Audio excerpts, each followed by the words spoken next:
Pardon the interruption. I'm Chris Gehrz. Sam, we're almost done with online CWC. Gonna catch up on some summer movies? Yeah, I'm really excited for that one. You know, the one about the end of the world. After Earth? No. This is the End? No. Elysium? No. World War Z? No. Man of Steel? No. Smurfs 2? That's the one.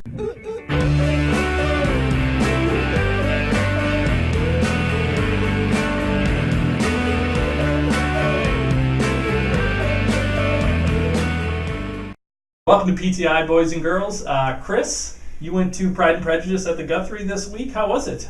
It was nice. You know, first it was our wedding anniversary. Got a night out without the kids, so that by itself was fantastic. We had a former CWC TA come and watch the kids, which was nice. Yeah, I think I hadn't been to the new Guthrie before, so even regardless of the show, it was fun. And you know, one reason I wanted you to ask that question is I want to make the pitch to students. If you have not got out into Minneapolis and St. Paul yet, take advantage of the fact that you've got the Guthrie, you've got the Walker, Minneapolis Institute of Arts, things at the Fitzgerald. You know, take advantage of that. And some of that stuff's free. Some of it is, yeah, or you get student discounts, or I mean, there's some classes at Bethel, like Intro to Creative Arts, will take you these places. I'm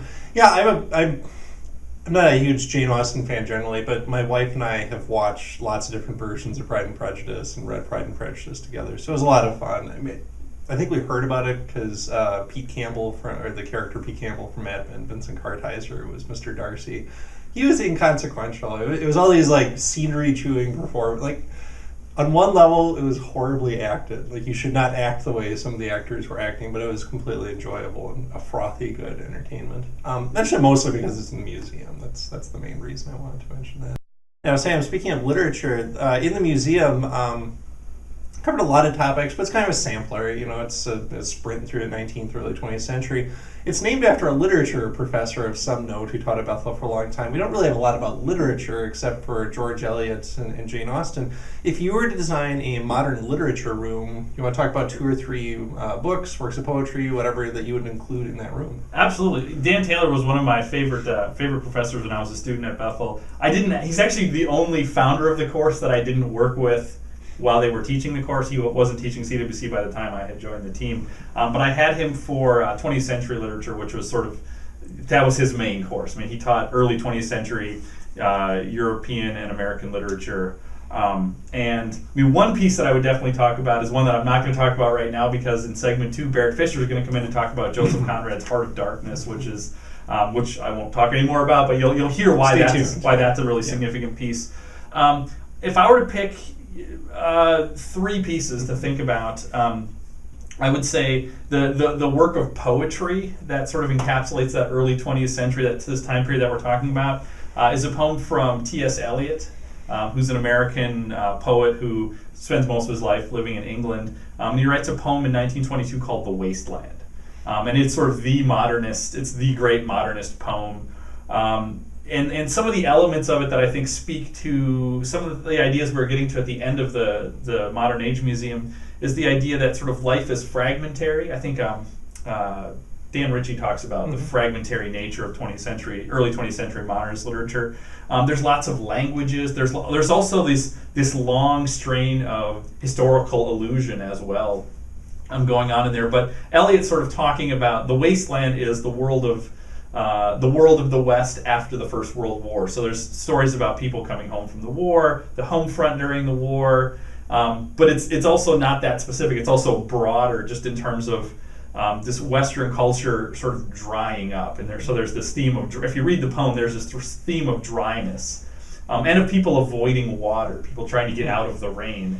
And it ends up, spoiler alert on T.S. Eliot's The Wasteland, it ends up that water is about spiritual renewal in the poem. So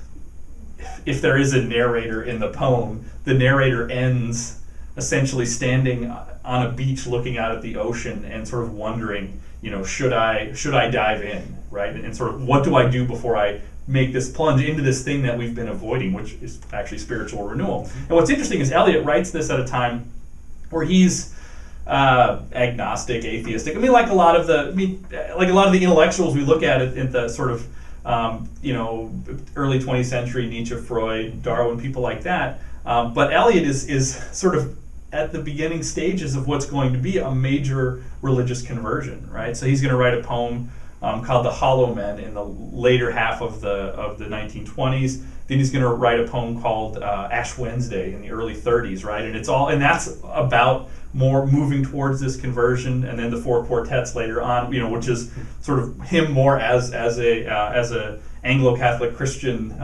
So Eliot's a really interesting person, and I think this is an interesting moment in his sort of spiritual journey. If you're looking for a novel to read or attempt to read, it would be James Joyce's Ulysses. Ulysses is the Romanized, Latinized name of Odysseus, who's Homer's hero in the Odyssey. And the idea for Joyce is that he takes this sort of the great epic story of Odysseus, going through the Mediterranean, going through all this stuff to find his way home to Penelope after the Trojan War, and he locates all of that in one 24-hour period in Dublin in 1905. So what he's saying is that the epic is the mundane. So there's this sort of the commonality of life. I mean, all of the things. So I mean, it's sort of, in a way, he shows everything, right? So there's a chapter where Leopold Bloom is sitting on the toilet for one of the chapters, right? It's just like, this is how mundane life is. But at the same time, in the same way Eliot is drawing on multiple languages, and I mean, Joyce is doing, the same way Eliot's doing that in The Wasteland, Joyce is doing that in Ulysses. He's also making up language almost. I mean, it's a really difficult book to read, but it sort of touches on this. If you want a sort of sense of that stream of consciousness without diving into that, the works of Virginia Woolf is another great. I mean, read To the Lighthouse would be a great work to read as well. One confusing thing we talked about in the museum is, what does modern mean? And modernist is the word you used. I think this is more like the modern of modern art. It's actually in some ways a rejection of what we're calling modern. Absolutely, Enlightenment. absolutely. So Yes. Terminology is confusing. If you could add one exhibit to the Museum of the Modern World, I mean, it's like you said, it's sort of a sampler. We have lots of different things, and we don't get to go too deep into any of them. Is there a topic, if you could add one more room on, what would you add? I mean, to do justice to it and still have it as the modern age, you need to push the time limit past World War I. But I would want a room on the Jewish experience of modernity and of Western culture. And I mean, in some ways, I would do it because it would parallel the Christian experience in some respects, but it would also, because it's a religious minority, it would have some interesting twists. So you would almost start with someone like Moses Mendelssohn, who's the leader of the Haskalah, the Jewish Enlightenment in the 18th century.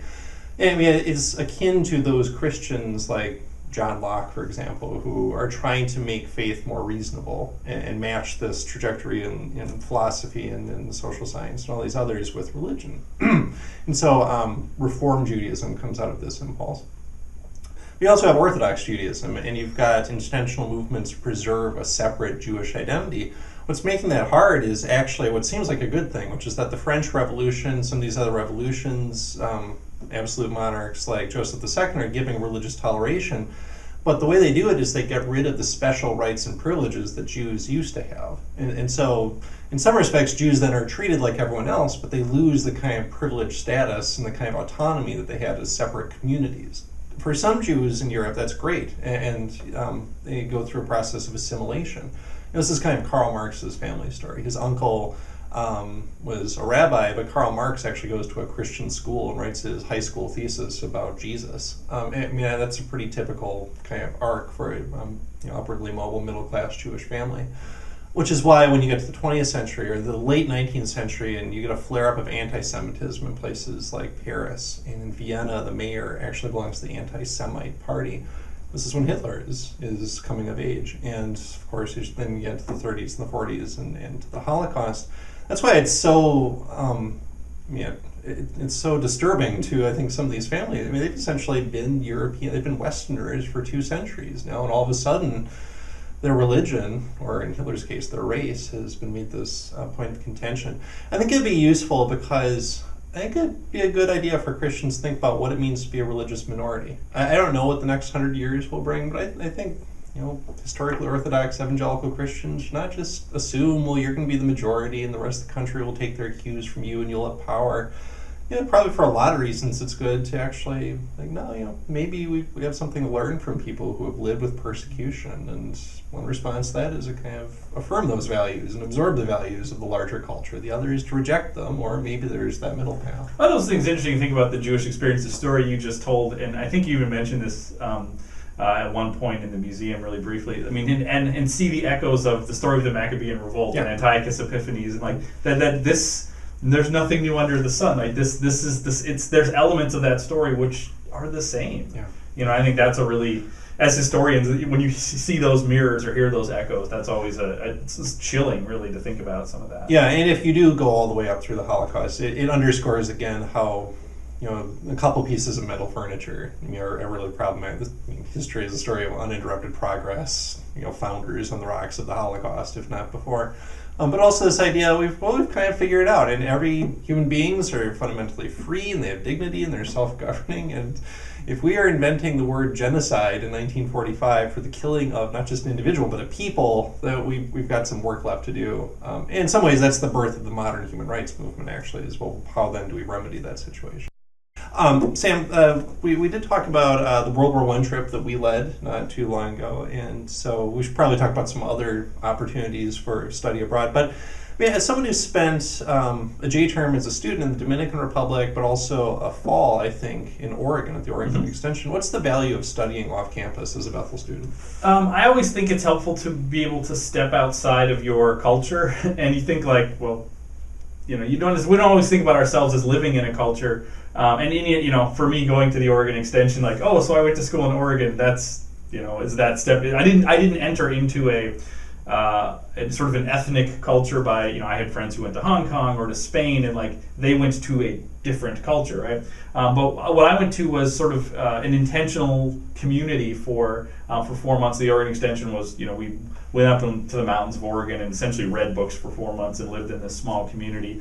But it allowed me to come back to Bethel with a new set of eyes to say, well, you often sometimes feel like your life is very linear, like everything is leading to something else, and that so everything the way it is now is the way it has to be and was meant to be and is supposed to be. But sometimes stepping outside of that makes you realize, oh, there are things here around us that don't have to be the way they are, and some of those things that don't have to be the way they are cause people pain, right? And you realize, maybe there are different ways to looking about this, or what are the things that I stress about or I worry about here that when I'm in another context I don't, and what can I learn from the fact that that's a stressor here? Is that something I should be concerned about or not? So I think just that alone is valuable, stepping outside of your culture, and then the idea of stepping into another culture, right? And so not only what that teaches you about your own culture, but what that teaches you sort of about diversity of cultures, and to say that there are multiple understandings, even of things like Christianity, right? That if you go to a different country and you worship in another language. We went to this past January. We went to mass in a German cathedral in Munich. And I grew up Catholic, so I'm very comfortable with the rhythms of the mass. But it was very strange that there not a word was spoken that I understood, and even that is a sort of interesting, valuable experience to think about. What is the nature of worship? That was interesting, and then I think about you don't have to go back very far, and the mass would have been in Latin no matter where you were, and you wouldn't have understood the language in the same way. So yeah, one idea that I know talked about on the trip. Was the idea that study off campus, and maybe especially study abroad, but study off campus wounds you. I thought, it fit with a class in military history, and I think you talked about that mainly in the context of we were traveling through battlefields and been to all these cemeteries, and then we paused to take communion in a cathedral in one of these towns that was decimated by the war, and you talked about this idea of wounding. It seems like one value is that you're uprooted, right? You're cut loose from your moorings. Your rhythms are disrupted. Your sense of place is disrupted. It's a little bit easier if you're going to Europe because you can still get the Starbucks and you've got Wi-Fi where you need it. But especially when we were on the battlefields and it was cold and chilly, or in these tiny little towns, in some senses you get to encounter the other culture. In others, it makes you understand what you appreciate or don't appreciate about the culture you left behind, which was a theme I think we heard in the very first film from maybe Mike Holmes, this idea you really can't understand where you come from until you step back from it a little bit. And so I think it fits well with what we're trying to do in CWC. Right, I remember I thought a lot about that theme, even thinking about going to Oregon or going to the Dominican or going to the World War I trip. I remember when I was a student, I went to a chapel speaker named Randall Ballmer, who's a sort of historian of American religions. And he gave a talk at chapel, and he used the story of Jacob wrestling with the angel, or wrestling with God, or however you want to interpret that story.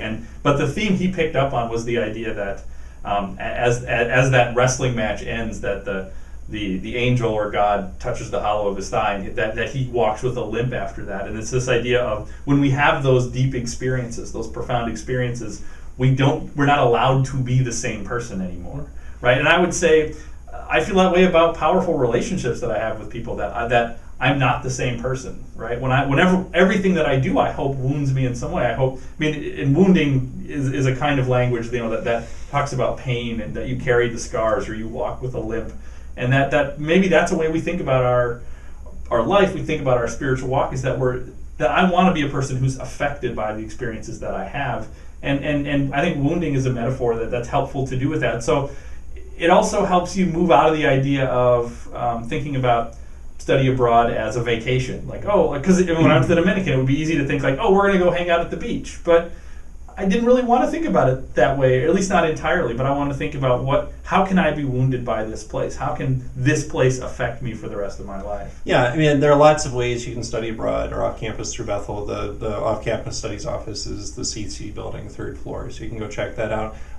Just a few we might highlight because they have some. If you want to follow up on things you learned about in this course, if you want to do a semester and you're an English major interested, the English department does England term in London, Oxford, Cambridge. They do Jane Austen, the Lake Country. They do that whole thing, and you can kind of read on location. If you want to do a J-term trip, in addition to the World War I trip, which is odd-numbered years, History of Science is led by Wade Nywert from the chemistry department. You've seen him a couple times. You'll see him once more in the last film. History of Psychology, if you're interested in what we said about Freud, in some way John Locke is actually contributing to the development of that. And then what's the broader story of that? And then the bigger, kind of moving into the 20th century. And then one other, you've seen a lot of Dan Ritchie, especially at the end of the 3rd unit. He leads a trip to Egypt, to Israel, Palestine, Jordan on literatures of faith. And he talks about literature of Islam and literature of Christianity. So if the relationship between those two religions interests you, you can do that actually this coming year. I know he's looking for students still. Well, and it actually points to one little thing, which is all these professors you're encountering in these movies, if you're interested in those people, go find them, find out what they teach, and take a class from them, right? Yeah. They're really great. Yeah, which is something we tried to do with the museum. If you didn't notice, they ads for courses, but there are more you can do. All right, Chris, we're getting to the end of the course. This is our last webisode. So can you talk a little bit about the last assignment students are going to be taking, this exit interview? Sure. So you'll take the test on Thursday, catch your breath quick, then we have one last film. It'd be a little bit different. It's not really telling a story. You won't have narration or historical story. It's just clips of our faculty answering 2 questions. One is, what's a contemporary American value Christians should affirm, reject, or interact with cautiously? And then the other is, what do you do with the fact that there's so many different voices and Christians don't always agree with each other? And that's where we'll kind of leave you. That's all to set up the exit interview. So this is 10% of your grade, 50 points. We'll do it kind of the way we've done museum worksheets, where you've got 5 questions, very open-ended in the kind of quiz format on Moodle. But it actually is more like the responses. So 5 questions, each answer should be about 200 to 300 words. And it's supposed to be, you need to draw on material from throughout the course. Don't just do like the last unit, just kind of synthesize material from throughout. But it's really more about some of the other outcomes in the course. How do you root faith in tradition? What's that look like? Especially, how do you connect contemporary issues with history? And finally, how do you write concisely and well about complex issues? And so there'll be fairly open-ended questions. 1 or 2 might point to specific things from the last film, but in some ways we're asking the kinds of questions of you that we were asking of the faculty, or that you've heard us talk about in webisodes. So it's a chance for you to show off what you've learned, but then to apply it and kind of think about, how do you exit this course? How, if wounding is the right word, how have you been changed by the course? How have your opinions changed or been reaffirmed? So expect questions like that on it. So that's due Monday at 10 a.m. and that's the end of the course. So you'll get a weekend to work on it. For segment 2, we're going to be bringing in for the first time ever on a webisode a guest, Professor Barrett Fisher, former Professor Barrett Fisher, to talk about Joseph Conrad's Heart of Darkness. Well, welcome back for segment 2.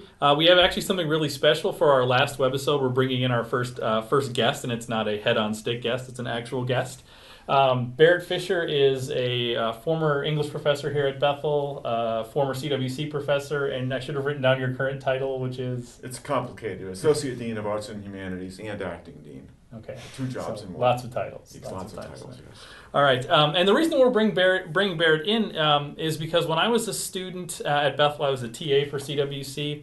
And I remember in the fall of 1997, Barrett was teaching on the CMOD team. And towards the end of the semester, he gave a lecture on the 20th century and sort of looking at the big figures which shaped the 20th century. And he did it by looking at everything through the lens of Joseph Conrad's Heart of Darkness. And that was a really sort of important lecture for me. I mean, I was, as a student, would write down, whenever a prof would talk about a particular book, I'd write it down and say, okay, I want to read that. So that summer, I went and read Heart of Darkness for the first Much like most Bethel students. That's right. This is actually expected in your students. That's right. So so I read Heart of Darkness for the first of many times, and I've always loved that lecture, and so I was excited to have Barrett in to talk a little bit about that particular work. So, Barrett, when you think about Heart of Darkness, I mean, what is this book? Why do you like it? Why do you think it's important? I have to go back a bit. I first read Heart of Darkness in 9th grade, and something grabbed me about the book. So it's hard to explain exactly why you fall in love with a particular work of literature. But I think at one level, I simply responded very much to just to Conrad's prose. I just responded to the story. And then you mentioned the first time you read it, reading it several times. I think like any good work of literature, you keep going back to it. And every time you go back to it, you discover something new that you didn't see there the first time. And that's the way I found that book. That there's different layers of meaning, and every time you read it, you find a different layer. So if a student is sort of first stepping into this work, what's it about? What's the... Yeah, the basic story, which by the way is autobiographical, it's based on Conrad's own experience.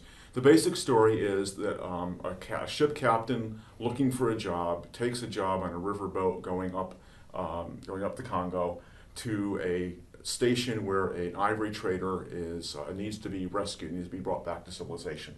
That's the basic story. And in a sense, what it is for Conrad is a story about what it means to travel away from civilization, which is both a physical journey up a river, but also a chronological journey into the past, into a world which is uncivilized, and what he thinks he discovers about civilization and about himself in that process. Can I just interject? Because in the last museum, we did talk about the Belgian Congo a little bit in Leopold II. And so that's the historical context. At least when you talk about going into the Congo, I mean, the civilization he's leaving behind, in some ways, it's European-imposed civilization that the Belgians have set up.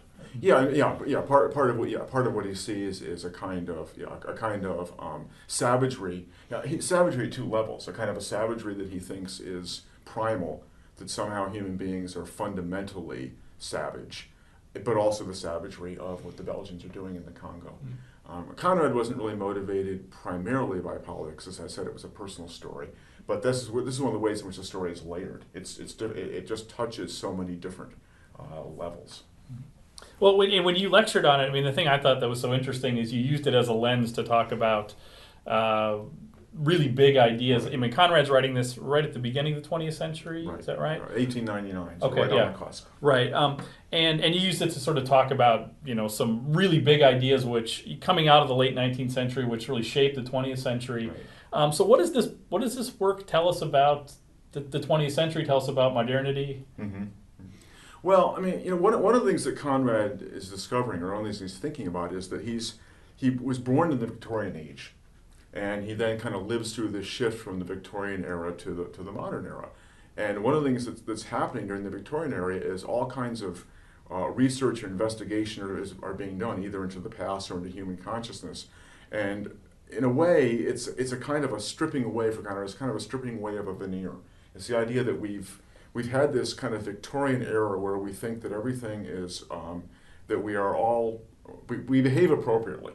And so Conrad's very concerned about the kind of surfaces that are revealed as being either false or misleading.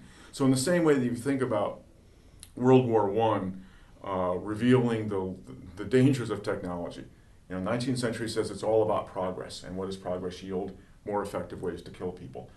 Conrad is kind of after the same idea that what do you discover when you really start digging into either human nature or human society, and you discover that beneath these attractive surfaces there are all kinds of terrible things going on. People are capable of all kinds of terrible things. To make one more connection to someone they met in the museum, we have a little exhibit about Freud. Right. Mostly actually about his views of God and religion, but Mhm. as you talk about digging deeper into human nature, I would suggest there's maybe some resonance between Conrad and Freud. Yeah, and as Sam was saying, I mean, when I did the lecture, I wanted to draw connections to several of those figures, even though Conrad himself didn't care for Freud for a number of reasons. But right, the Freudian analysis that human beings are basically driven by the desire for sex, by desire for power, for violence.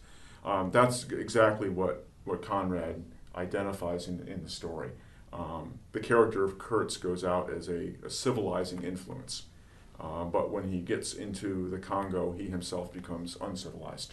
So the idea is that his essential nature is untamed and wild. So there's a connection to Freud in that sense. There's a connection to certainly to Marx and his critique of his understanding of civilizations basically being built on an economic basis. The whole story is really about the desire for ivory, for the ivory trade. There's a connection to Nietzsche. Nietzsche's notion that ultimately the driving force is the will to power. And there's one passage in the story where the narrator Marlowe is speaking about the character Gehrz, whom he's going to find, and he's trying to bring Gehrz back to civilization. And he says in one passage, he had kicked himself loose of the earth. In other words, there was nothing civilized. There were no civilized values he could appeal to bring Gehrz back into the kind of the pale of human civilization. So how? I'm going to have you speak for Conrad for a second here. How are we supposed to feel about Gehrz, the person who sort of slips these things? I mean, is that something is that a positive? Is that a negative? Is that somewhere in between? Well, I think it's a complicated question, because when you read the story, you go through different stages of reactions to Gehrz, and at the end, Conrad. The character Marlowe wants to believe that Gehrz has had some kind of redeeming insight at the end. At least that's the way he tells the story to Gerz's fiancée. I think that what you're supposed to do, you're supposed to look at Gehrz as an example of the inability of most people to resist the temptations that lead us away from our civilized behavior. Conrad in the story, Conrad or Marlowe the narrator is very interested in what keeps people from descending into savagery. And one really key point in the story is that when he's on the boat, when the character Marlowe is on the boat, he has cannibals as his crewmen. But he's really interested in the fact that the cannibals never kill the crew and eat them. So they actually show more restraint than Gehrz, the civilized man, does in descending into his particular savagery. Earlier in the course, Barrett, we had a film about Erasmus and Luther. You actually showed up in the interview, and you suggested that you actually are very sympathetic to Erasmus, and that he thought there still was this spark of humanity that wasn't extinguished by sin, by depravity. And so, if I can make one more connection, I wonder then, I mean, if that is something that you resonate with, what then does restrain our impulses? Are we capable of rising above this and not simply out of reward or punishment? Do you mean that for me personally, or in terms of the story? Actually, for you personally. I mean, as the larger theme of the course is Christians relating to the culture, and so we talk about these things as historical phenomena, and important to understand their own terms. But I think there's also a quality in which we engage these as people following Christ. I wonder, we talk about themes like grace, and we talk about forgiveness. We talk a lot about sanctification. We just are doing Wesley, and we're doing the evangelicals. We have this very optimistic idea that humans can be changed, can be converted and transformed. Yeah. So I guess I wonder, in the end, how optimistic can we be about our ability to escape this nature, to transcend it? Well, I mean, I'm glad you brought up Erasmus. Erasmus obviously is a Christian humanist, and the notion of Christian humanism kind of has two components, right? It has the Christian, the spiritual component, and the humanistic component. And actually, I'm going to bring it back to Heart of Darkness for just a minute, because at the end of the story, the character Marlowe goes to visit Gerz's fiancée, his quote intended, and Gerz's final words have been the horror of the horror. And there's different ways to interpret those final words. As I said earlier, Marlowe wants to interpret those final words as Gehrz, as he says, drawing back from the edge at the very end. He wouldn't have said the horror if he didn't have some basis in which to call it the horror. When he meets Kurtz's fiancée, she wants to know what his final words were. And Marlowe says, I couldn't say what they were. That would have been too awful. So I said they were your name. Now, my point about that is that without invoking any kind of Christian values, Marlowe has done something which is compassionate and restrained, but at the same time, it's a lie. And that's partly his point. The civilization is ultimately a lie. I do think, because I am an Erasmian, I do think that even unredeemed humanity has enough goodness in it at times that it is capable still of acts of generosity, acts of grace. It is capable of drawing back from that edge. So, but I don't think in the long run and on the whole that we're capable of pulling ourselves up by our own bootstraps, which is kind of what that implies. Yeah. So. Well, thank you very much for joining us. If you want to make one last push, why should students read this book? I'm glad you asked me that question. One of my favorite quotations is by Thomas Hardy, who was a 19th century British novelist and poet. And Hardy said, in one of his poems, if any way to the better there be, it exacts a full look at the worst. And one of the reasons why I like stories like Heart of Darkness is they're, in a sense, because they are so awful. And yet at the same time, I think I can read a story like that and I think I can say, well, here's a really accurate, vivid picture of how humanity can be at its worst. But it also offers glimpses of what we can be at our best. But at the same time, you can't really believe in the best unless you know what the worst looks like. You have to have a perspective, and I think this story gives you that. Plus, it's just a really interesting story.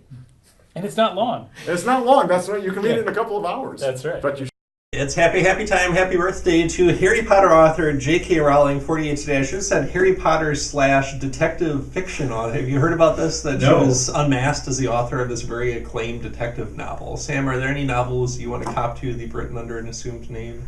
No.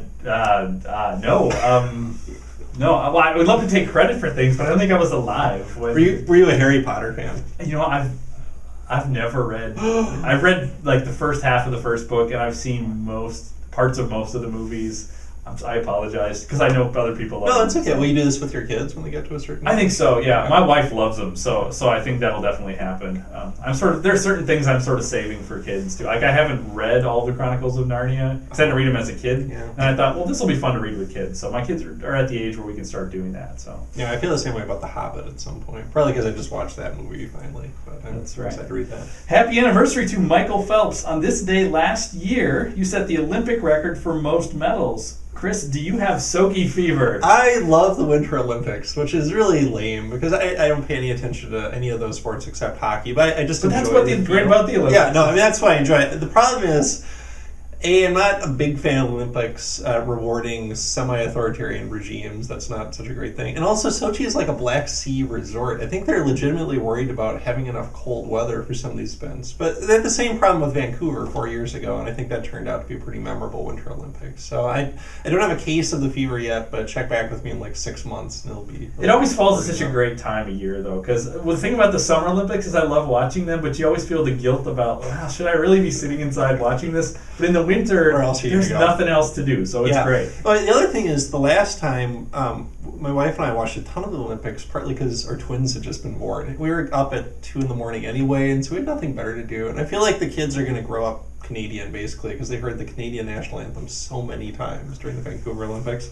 Happy trails to St. Ignatius Loyola. He died this day in 1556. Founder of the Jesuits. Sam, we have our first Jesuit priest. Do you have an opinion of Pope Francis yet? Have you followed what he's been doing yet? I haven't followed. I'm really not set up for these questions very well. So far, so good. I don't know. He's got a lot of attention. Last week, he was in Brazil for it's some World Youth Festival, I think, and kind of as is his want, made a point of getting down away from power and wealth into some really impoverished areas of Rio, and then challenging youth to go and be disruptive, bishops to go out into the masses. I think this morning, we're recording on Monday, he actually I don't know where he was quoted saying this, but that his job is not to be judgmental, for example, of gay and lesbian people, and he would not try to judge gay priests. Yeah, he's, I think, rocking the boat. Is that the right cliche to use here? That would be a very That's kind of what the Jesuit thing Jesuits to do. do. So yeah. So, Sam, any final thoughts on our last webisode? This has been really fun, It's and been great. I hope these webisodes. I hope this whole course has been fun for you. I mean, this is as you said, we're recording this on Monday, and I think we're going to wrap production on this course today. I looked it up. March 25th, 2013. I got the first email from Chris with the first script of the first film we were going to start putting together. So I'm really amazed that it's wrapping up. I have a hint of melancholy about it myself. Yeah, I'm ready to move on to other things, but I'll get there. I think we're in the opposite direction. The reason I think I've enjoyed the webisode is, I know it's just Sam and I, but it feels like this is more like what teaching is like for us. You know, I've enjoyed doing museums. Filmmaking is a fun thing to try. It's a different way to think. I really enjoy interacting with people. So I guess my wish is that one of you would do the J-term trip with us, or you take another one of our classes, or you just come up and say hi to us, because I feel like we know you on some levels really well because we read your responses. We also have no idea who you are. Yeah, another level. I would walk by you in the hall and not know who you Yeah. are. So you need to say hi, because I don't know who you are.